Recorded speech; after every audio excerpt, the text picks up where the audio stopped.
शिवसेना के स्थापना दिवस के मौके पर महाराष्ट्र का सियासी पारा चढ़ा नजर आया। डिप्टी सीएम एकनाथ शिंदे और उद्धव ठाकरे दोनों ने इस दौरान शक्ति प्रदर्शन किया और खुद को बाला साहेब ठाकरे का असल उत्तराधिकारी बताया। एकनाथ शिंदे ने दावा किया कि वही असल शिवसेना की अगुवाई कर रहे हैं।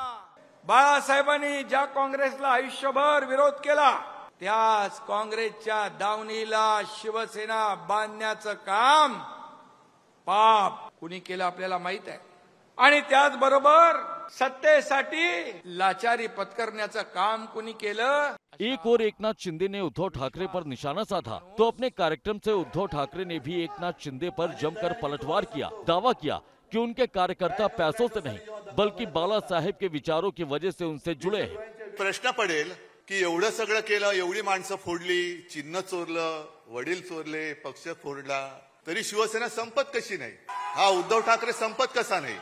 कारण त्यांना कल्पना नाहीये की शिवसेना प्रमुखांनी रक्त आटवून विचार पेरून एक शिवसेना नावाचं वादळ निर्माण केलेलं आहे।